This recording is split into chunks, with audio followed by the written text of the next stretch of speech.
আজকের 4 নম্বর ওয়ার্ড কর্তৃক আয়োজিত এই মহিলা সমাবেশের সম্মানিত সভাপতি, এখানে উপস্থিত খুলনা 5 আসনের জননন্দিত ধানের শীষের কাণ্ডারি প্রার্থী এবং যিনি কিনা 1990 সন থেকে জিয়া পরিবারের সাথে অত্যন্ত ঘনিষ্ঠ এবং আস্থাভাজন জনাব আলী আসগর লবি, উপস্থিত ফুলতলা ইউনিয়নের বারবার নির্বাচিত চেয়ারম্যান শেখ আবুল ভাসান, এখানে উপস্থিত নান্না ভাই, আনোয়ার হোসেন বাবু, মনিরুল ভাই, লন্ডন ভাই, শেখ লুৎফুল ভাই সহ, রফিক ভাই সহ, টিটু ভাই সহ আমার সামনে উপস্থিত মা ও বোনেরা, আমি আজকের এই অনুষ্ঠানের জন্য প্রথমত ধন্যবাদ জানাচ্ছি পলাশকে এবং আলমগীর ভাইকে।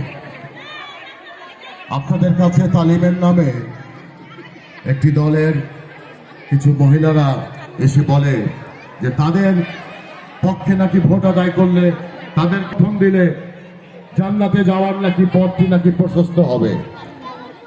গত 2 দিন আগে দামোদর ইউনিয়নের জামাতা আমাকে একটি প্রশ্ন করেছিল যে ইমরান ভাই, যে লোকটি গতকালকে মারা গেল, যে লোকটি 1 সপ্তাহ আগে মারা গেল, সে তো ভোটটি আদায় করতে পারলো না।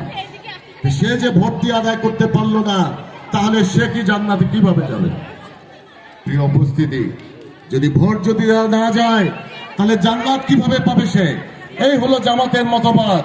তারা 1971 সনে 30 লক্ষ মানুষের শহীদের রক্তের বিনিময়ে অর্জিত যে বাংলাদেশ, 3 লক্ষ মা বোনের ইজ্জতের বিনিময়ে অর্জিত যে বাংলাদেশ, আজকে আমরা নিজেদেরকে বাংলাদেশী হিসাবে যে দাবি করি, এই স্বাধীনতার বিপক্ষের একটি শক্তি তারা আজকে 12 তারিখে নির্বাচনের মাধ্যমে বাংলার মসনদে বসতে চায়। আমরা তাদের উদ্দেশ্যে বলতে চাই, 12 তারিখের নির্বাচনে আপনারা যদি কোনো ষড়যন্ত্রের শখ করে থাকেন, আপনারা যদি 12 তারিখে কোনো ষড়যন্ত্র করার স্পৃহা দেখান, কোনো সাহস দেখান, আমরা আপনাদের এই সাহসকে আমরা জাতীয়তাবাদী শক্তি রুখে দেওয়ার জন্য প্রস্তুত আছি। আমরা বলতে চাই, আপনাদের দিন শেষ।